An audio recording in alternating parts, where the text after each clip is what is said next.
Welcome back. And joining me now is Ray Dalio, the founder of the world's largest hedge fund, Bridgewater Associates. He is also the author of the new book, How Countries Go Broke. It's out in June. Mr. Dalio, welcome to Meet the Press. Thank you. Good to be here. Just call me Ray. Okay. Well, Ray, I'll take you up on that. Thank you so much for being here. We really appreciate your perspective. As I just said, you did found the world's largest hedge fund.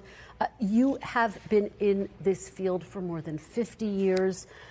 It's worth pointing out to our viewers, I think it's important to note you consider yourself to be apolitical. And you say that the tariff problem is a symptom of a much greater problem. What do you mean by that? There's a financial problem. There's an imbalance problem. There are basically 5 big forces through history that drive everything. First, there's the money, credit, debt, economic cycle in which there's a building up of debt in a cyclical way that becomes too large, and we're going to have problems. We're going to have a government debt problem. Maybe we can get into this. The second big force through time is the internal conflict force, the left and the right, differences in wealth and values causing a conflict that we're seeing it changing our political order.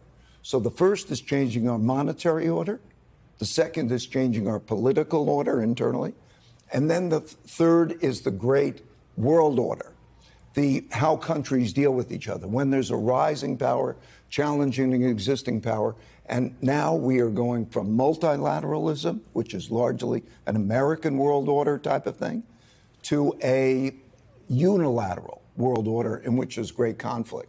And the other 2 factors all through history have been acts of nature, droughts, floods, and pandemics. And number 4 is technology changing. And how they are coming together are the main forces behind this. For example, there can't be imbalances anymore in that environment.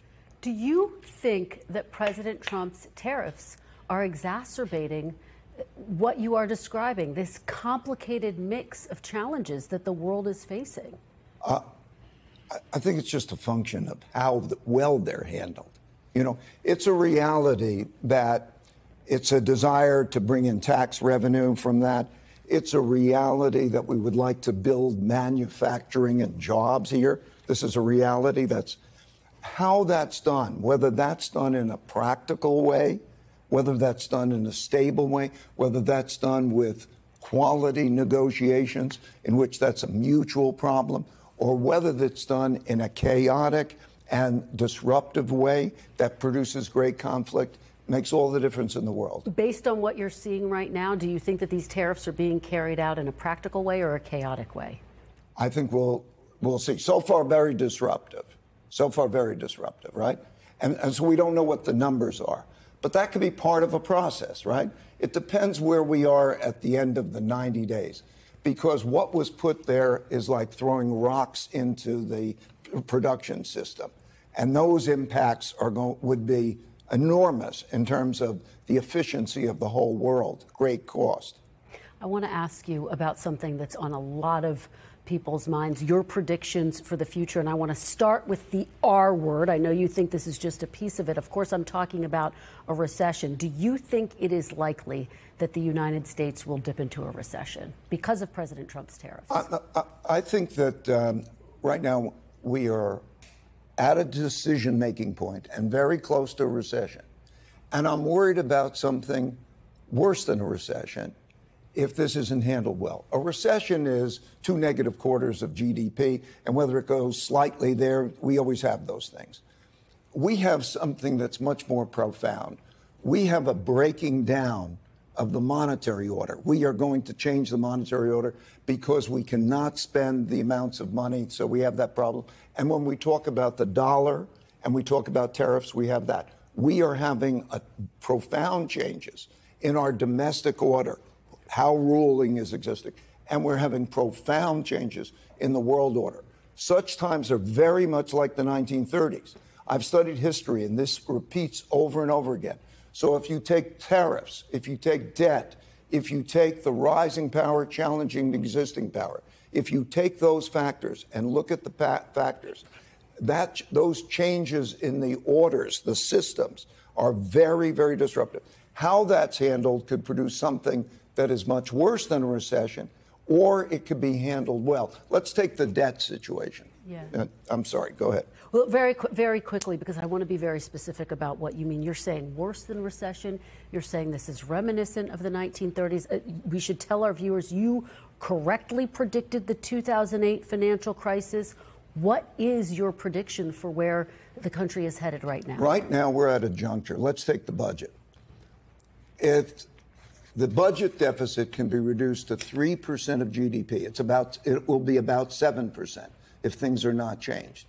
If it could be reduced to about 3% of GDP, and these trade deficits and so on are managed in the right way, this could all be managed very well. I believe that members of Congress should take the pledge, what I call the 3% pledge, that in one way or another, that they will get that budget deficit down to that number. If they don't, we're going to have a supply-demand problem for debt at the same time as we have these other problems. And the results of that will be worse than a normal recession. So, and just to follow up on that point, worse than a recession, you're talking about the 1930s. What specifically are you warning of? Are you saying that it could be as bad as a depression? What's your biggest fear? The value of money. What is a storehold of wealth? That is a bond. In other words, one man's debt is another man's assets, bondholders. And so we're going to be in a situation where if that storehold of wealth is in jeopardy because there's too much supply and demand and so on, and we have a monetary inflation, we will have great disruptions. And that could be like the breakdown of the monetary system in 71. It could be like 2008. It's going to be very severe. I think it could be more severe than those if these other matters simultaneously occur. Imagine if we have a downturn politically and an international conflict. What's worst case scenario that you're warning of? To be very specific, to put it into terms people can very understand. Specific, the value of money, internal conflict, that is not the normal democracy as we know it, and international conflict in a way that is highly disruptive to the world economy and could even be a military conflict, just as these breakdowns have occurred before. You know, we have a new order that began in 1945, a new monetary order and a new geopolitical order. And these go in cycles that can be measured. And I worry about the breakdown of that kind of an order, particularly since it doesn't need to happen, because there are certain things that could be done in which this is a better restructuring of these debts and actions taken. So that takes me to my next question. You have this book, How Countries Go Broke, The Big Cycle. What is the solution here? Well, there are a series of solutions, but let's take the most important. And we have 1 minute. 1 minute. Okay. 3% of GDP, bring that deficit down. It can be done in a bipartisan way, the way it was done between 1991 and 98. I explained how that could be done, doing things together for the greater good. And then internationally on all of these issues, to use American strength, but to negotiate well, to lay out ways in which bad conflict and inefficient policies don't create great disruptions, but get us through this in an orderly way. All right, Ray Dalio, thank you so much. Your book, How Countries Go Broke, The Big Cycle, we really appreciate it. Thank you so much for being here. We really appreciate it.